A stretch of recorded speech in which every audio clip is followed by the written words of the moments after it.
And so this is the Television Academy's Hall of Fame inductee award, which everybody gets. They don't get an Emmy, but when they're inducted in here, and this is heavy. It's got this incredible bronze base, and look at that crystal. Oh my gosh. And I want to thank the Academy for giving me, no, they have not given me this award, but it's fun to be looking at. Let's go look at the Television Academy Hall of Fame, beautiful campus here in North Hollywood.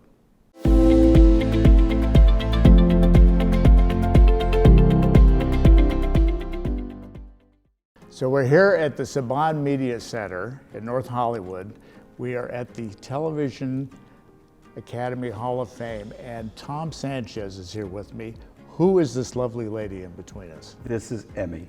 This is Emmy. Tell me a little bit about the history of the statue here.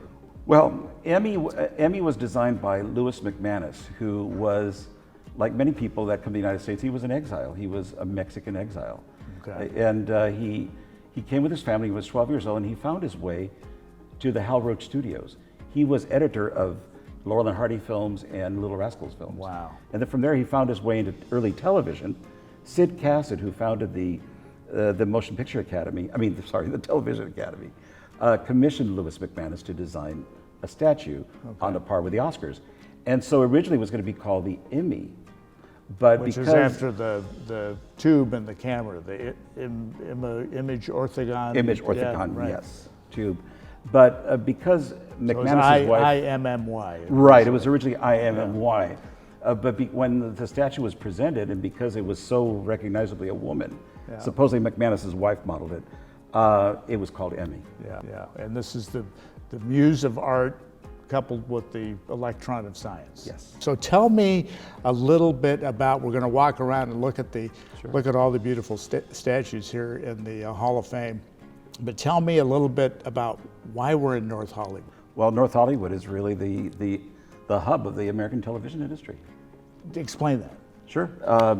Over time, one by one, the movie studios, the proximity to there, along with television studios springing up here, all the industry really came to North Hollywood. Came over the hill into the valley. Yes. So we're close to the Disney studios, NBC, Warner Brothers is just down the street. Absolutely. So that was a big shift. And I know the Television Academy was a big part of revitalizing North Hollywood. They became kind of the anchor tenant, if you will, for what is now this whole NoHo Arts District.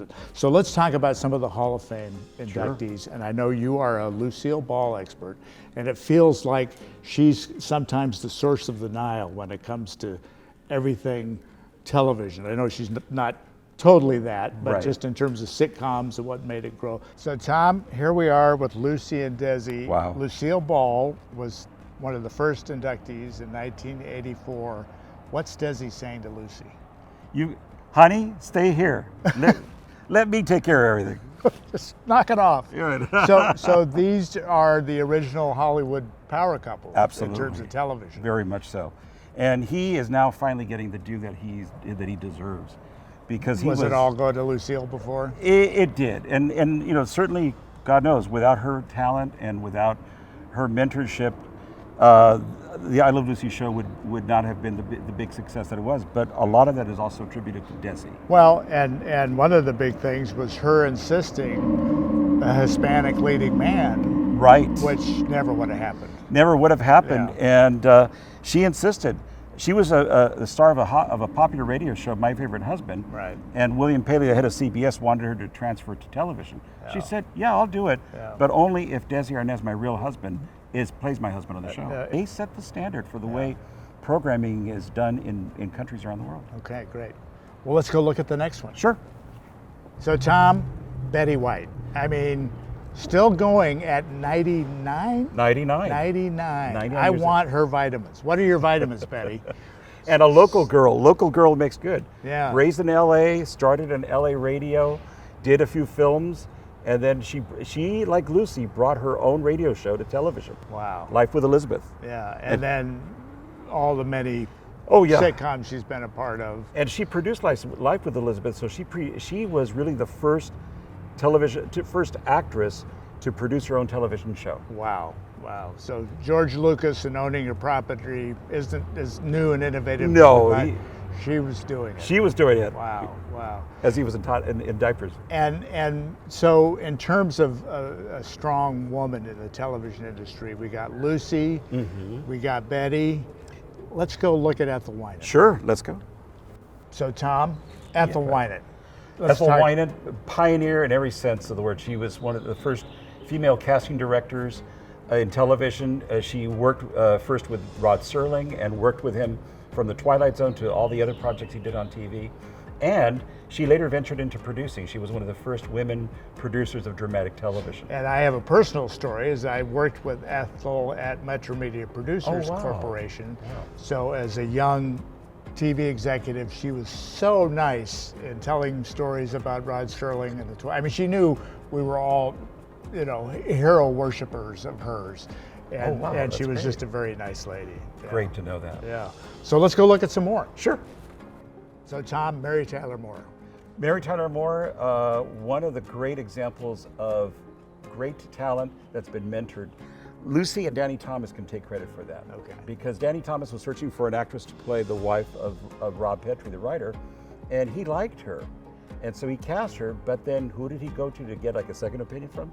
Lucille Ball. Wow. And she was a power couple because she was married to Grant Tinker, right? Yes, she was. Yeah, They later became a major power couple, sure. Yeah. So Merv Griffin, here's somebody I can talk about a little bit. I worked on the Merv Griffin show. I was the head of marketing for the syndication of the Merv Griffin show when it was over at TAV. And, I mean, it's just really occurring to me as we're talking about all these inductees, what Renaissance artists they were. Big band singer, that was how he started. I've got a lovely bunch of coconuts. Wasn't that the one? Yes. Yeah, with the Freddie Martin band. Yeah. Yes. But he was a game nerd.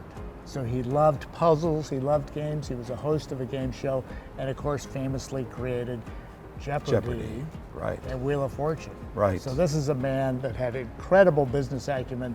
Another business he owned, a lot of people don't know about this, was he owned every camera at the end of race courses in America. Really? I had no idea. Did the photo finish.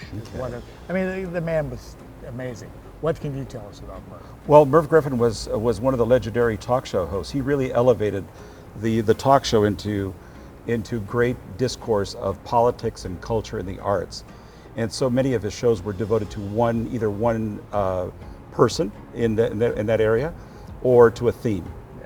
And yeah, he really did a lot. And famously gave a lot of talent, like Richard Pryor, a showcase when other people were afraid to. He was very much like Johnny Carson in that regard, a mentor to new talent, yes. Yeah. Well, great. Well, Tom, this has been such a great tour. Thank you, Yeah, Pat. so we love this. It's the Television Academy Hall of Fame Plaza here at the NoHo campus. Check it out. And that's this episode. Remember to like us on Facebook, subscribe to our YouTube channel, and tell us why you're the best of California, and we'll come cover you. See you next time.